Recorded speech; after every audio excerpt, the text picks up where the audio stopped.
gali sex nga gona dokano lwama esimbiyo nawe atukomao omwana okutira boti ogamba kitufunula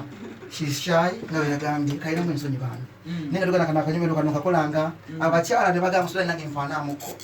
omwana watune emimwaje tafuwa mino tafuwa taba wadde bamweyana kakabere kabanga amannyo gali kwala ali ka white bwaseka gamba maseka usanga abakyala basinga ng'aseka ng'ayina eddibu aseka yebisa akatambala ono bwaseka gamba maseka talina bunnya matama kubanga tafuwa mmindi ayina ebiseera mu bulago bwemutunula bwoti ogamba maama kituufu nnyo kakkana mpolampola tunuulira ayambadde akatishat ka green ali mu kala za barosita olw'ensonga she always said one love one peace we move together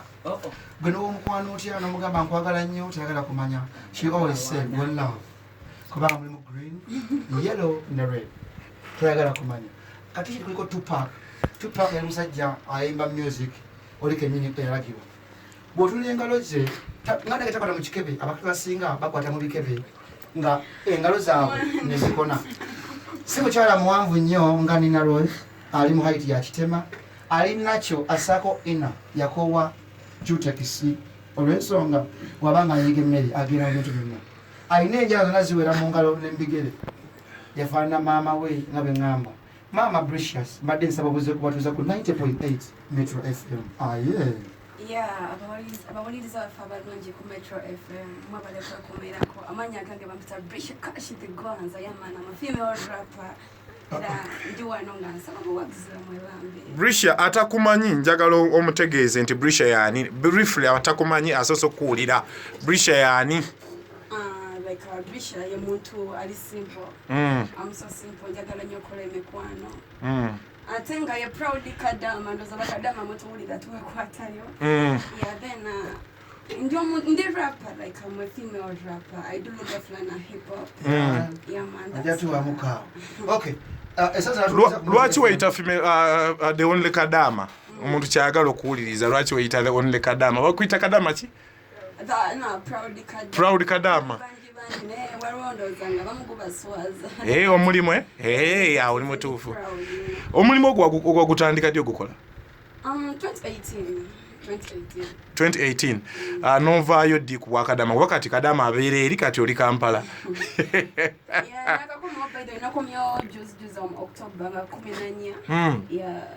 abantu bakaba obutavaayo nakasente wavaayo n'akasente nera oba wavaayo nako twokye tubeererweddeyo twokye so njagala tututulire okoma wano osinga nani akuyingiza mu music onakulwayo otulize onakulwayo then tujje tukulyemu ne mukayimba abantu tute ku masimu tulabe nga tukuleka bangambye olina emirimu gyokola gyenjawulo bannayuganda gye balina okuwulira so ani akuwa ekirowoozo ng'okomye wano nti tuyingire endongo eno ba music omuyingire kuba oleka nga akamutandika no endongo yonga yombadde kushayonga ntambuza ebintu byange mpola n'ebintu byankola ebyenjawulo like nga nkola zi freestyles nga nkola dancing nga nkola acting naye nga mainly nze nganze I so much love like a music njagala nnyo hip hop njagala lugha flow kati wenakoma waneeno era omukulu Alani Cruz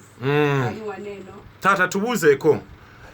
Assalamu alaikum wasalamu n'abatulaba n'abatuwuliriza ate wamu ne bannaffe abagenzi olunaku lwaliro ku church Mr. Handsome ne Proud Kadama kiba kigwa kitya combination Mr. Handsome ne Proud Kadama kigwa kitya combination ewe tugigata Rupi sagala ontwa mbuziza sinna kyenjogedde bannange mbuziza buuza ekigwa kitya ayenga I met Brisha nga bangamba nti yakomawo so I tried to look for her munoonya nga mulaba yayagala okuyimba actually me as a person bingi gye twayogerako ku talents z'ayina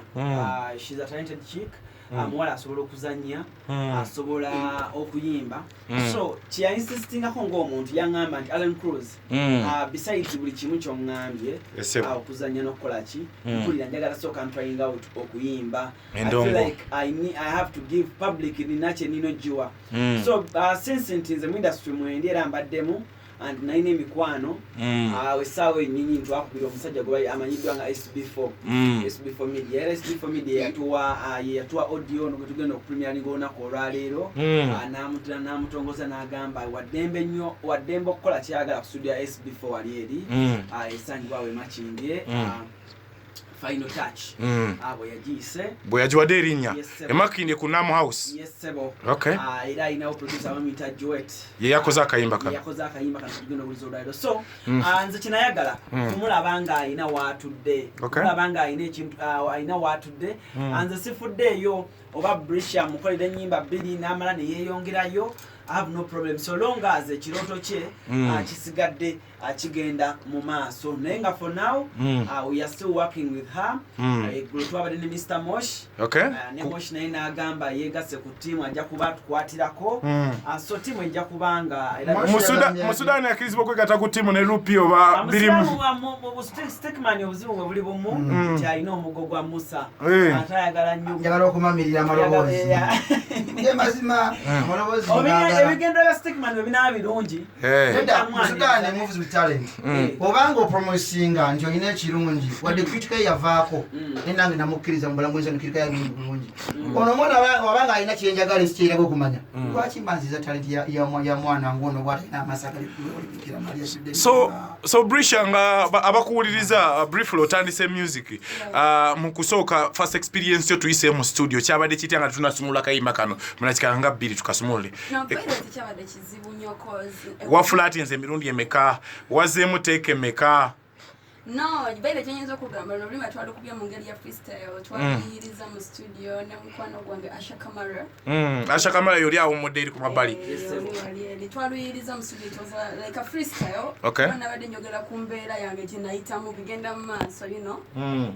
Tekyabadde mbu kitiisa nnyo cause I was more than ready you know. So njaga tutunuulire style kije ogambye freestyle producer okola naawe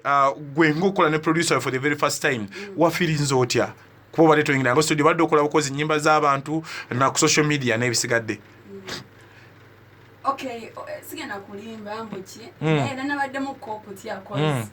nabadde mu kopoti naye ate okusinzira ku vibe yabadde mu studio landa omukulu vibe kyeyo vibe neda sewo esewo ate ekoze ekyana twatekawo nnungi twaliwo nze SB4 yesewo Asha Kamara by the way Asha Kamara abatanamutestingako naye I'm soon lifting her omwana oyo mulungi Rupi she can do luga flow she can do styles nezokuyimba omukwano bikyebyo she is very talented nebo kijja mukwani yo mukwano agulina obalina mukwano agulina sebo ojja mutestingako kakati amatu abadde mu studio yo stick muleke twade mu studio awali onchali wange Rainy Media 2012 twabadde naye twabadde channel so vibe gye twateekawo n'amenvu n'ebyokulya omwana yadde alina ofulumya ekyoniga kyekyo omwana wa maama Brisha Cash is the girl gwe balina okuba nga beerinda era singa ebivulu badde webiri saawa zino twali badde nga ku bbaana kwetuli wamu nga batutimbiddwa. Okay so akayimba katukawuliremu akayimba kayise batya lemerako Anikuluzi badde nsaba weyongereko entebe gyozina mabega entebe mabega eddoboozi oli liri masavu microphone gyekinga bweri caption olikola nga biri masavu ensi eri mukuwulira mu mbeera eri masavu. Brisha nga tugenda mu kayimbako maama kana kayimba wayimbye ku ki like a rapper oli freestyle artist muyimba ku bintu byemusanze obusanzi kali ku ki oli mu mukwano wayimbye ku mukwano wayimbye current affairs wayimbye what did you do about it? No ebyomukwano nzisina mukwano kyanyiza kugamba naye nga mbeera cause lemerako taito bagita lemerako okusinzira ku biina zempiseemu bantu bangi bali balowooza basobola kubiyitamu naye ate nalemerako okusinzira ku kyenali njagala nga nkimanyi so yena ali eyo tapowanga asigale nga pushinga lemerako buli kyagala kijja bakituukira. Okay mu mbeera eyo katuyingira kayimba ka mwana mwala Brisha Cash wetukomawo ajja kuba reactinga ku simu kajja mu countdown tekaddamu kuyingira kuzanya wano bakazanya anti aba countdown ebasalawo taata ye pano nerake kachiko countdown ne katuwuliremu akayimba ka mwana mwala mugamba kajje fene tulina nsonga lwaki teganoka kwa biggest countdown show across Uganda alwaina